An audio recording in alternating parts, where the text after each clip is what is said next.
Assalamualaikum. I am dietitian and nutritionist Sumaira Fees. Welcome back to my channel.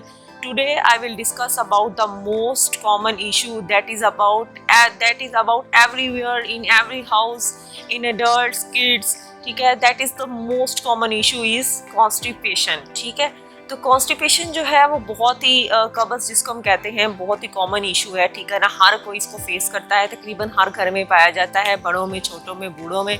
ठीक है, तो ये जो है वो बहुत ही कॉमन और प्रिवेलेंट इशू है। ठीक है, तो आज मैं आप लोगों को कुछ होम बेस्ड रेमेडीज़ बताऊंगी और कुछ नेचुरल लैक्सेटिव्स बताऊंगी जो कि काफ़ी हद तक इस कॉन्स्टिपेशन को रिड्यूस कर देंगे। लेकिन उससे पहले मैं आप लोगों के साथ कुछ इसके सिम्टम्स और कुछ इसकी कॉजेज़ जो हैं वो डिस्कस करूँगी। तो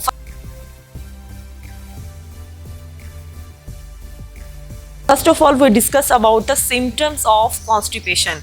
तो सिम्टम्स ये हैं कि हमारे पेट में एब्डोमिनल पेन जो है वो हमें फील होता है। ठीक है, तो एब्डोमिनल पेन एंड ब्लॉटिंग हो जाती है, गैस हो जाती है। उसके अलावा जो बाउल मूवमेंट है वो काफ़ी हार्ड हो जाती है।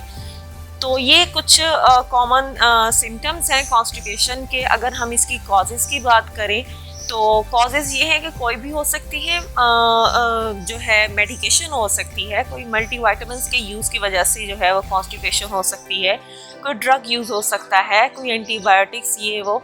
और उसके अलावा जो है वाटर इनटेक जो है वो आपके कम हो तो भी कॉन्स्टिपेशन हो सकती है। तो ये कुछ हैं कॉजेज़ इसकी कॉन्स्टिपेशन की। तो उसके बाद ये है कि हम discuss toward some natural home based remedies and मैं आप लोगों के साथ वीडियो के एंड पे कुछ लैक्सेटिव्स भी शेयर करूँगी। ठीक है, आपके साथ लैक्सेटिव्स जो हैं वो ये है कि वो बने इस चीज़ के लिए कि वो कॉन्स्टिपेशन जो है उसको काफ़ी हद तक जो है वो कम कर दें, आपकी इस प्रॉब्लम को सॉल्व कर दें। तो सबसे पहली जो होम बेस्ड रेमेडी है उसमें ये है कि आपने 1 गिलास मिल्क लेना है, उसमें आपने देसी घी डालना है 1 टेबलस्पून।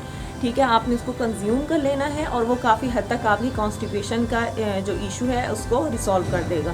ठीक है, तो उसके बाद जो है दूसरा अगर हम ऑप्शन देखें तो जो सौंफ होते हैं उसको हम रा फॉर्म में चबाने से जो है उससे भी कॉन्स्टिपेशन जो है वो काफ़ी हद तक ठीक हो जाती है।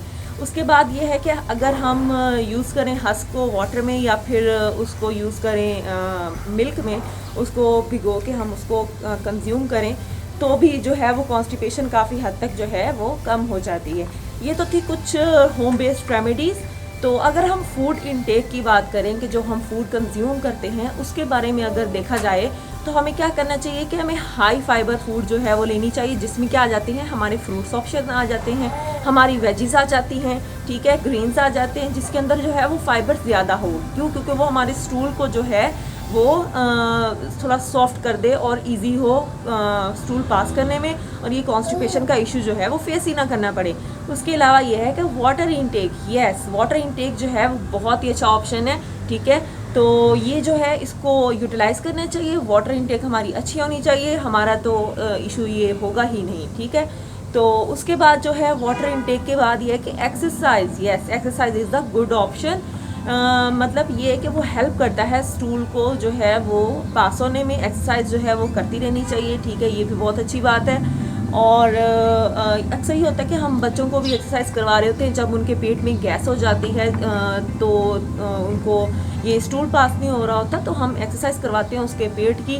तो ये है कि उसको इजी हो जाता है इस चीज़ में। तो एक्सरसाइज जो है वो करती रहनी चाहिए, अपनी नॉर्मल रूटीन में भी डालें एक्सरसाइज, तो ये भी आपके जिस्म को, आपके सिस्टम को मेंटेन रखेगी।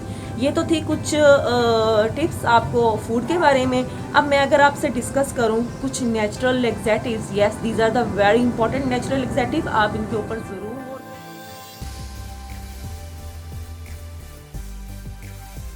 और हम सबसे पहला जो है वो नेचुरल लैक्सेटिव देखें तो वो ये है कि आपने जो डेट्स हैं, ठीक है ना, आप 2 से 3 डेट्स जो हैं वो रात पानी में भिगोएं, आप उसे सुबह नाश्ते से पहले कंज्यूम कर लें। ये बहुत ही अच्छा जो है वो एक नेचुरल लैक्सेटिव है। ये आपके स्टूल को सॉफ्ट करेगा और इजी होगा पास करने में। ठीक है, आपकी बाउल मूवमेंट जो है वो अच्छी होगी।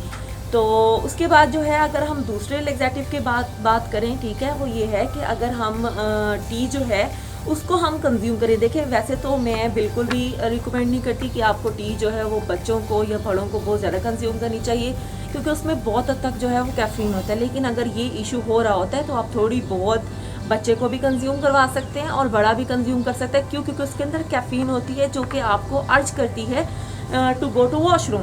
ठीक है, तो ये एक था। उसके बाद ये है कि आप कुछ जो चिया सीड्स हैं, जिसको हम तुख मलंगा भी कहते हैं, तो उसको हम पानी में जो है वो भिगो के रख सकते हैं। ठीक है, तो उसको पानी में भिगो के रखें overnight, then consume it before breakfast. ये भी बहुत अच्छा है क्योंकि उसमें बहुत हद तक फाइबर कंटेंट होता है, तो वो जो है वो आपके स्टूल को जो है वो सॉफ्ट कर देता है, तो आपकी बाउल मूवमेंट भी बहुत अच्छी हो जाती है। और उसके अलावा ये है कि बच्चों को अगर मसला हो तो आप ये कर सकते हैं कि जो अमरूद होता है, जिसको हम गावा भी कहते हैं, तो वो ये है कि उसके ऊपर लेमन आप स्क्वीज़ करें और आप उसको कंज्यूम करें। ये भी बहुत अच्छा है आपके स्टूल को इजी करने के लिए। ठीक है, आपकी कॉन्स्टिपेशन का जो इशू है वो काफ़ी हद तक जो है वो अच्छा हो जाएगा। और अपनी वाटर इनटेक बहुत अच्छी रखनी है।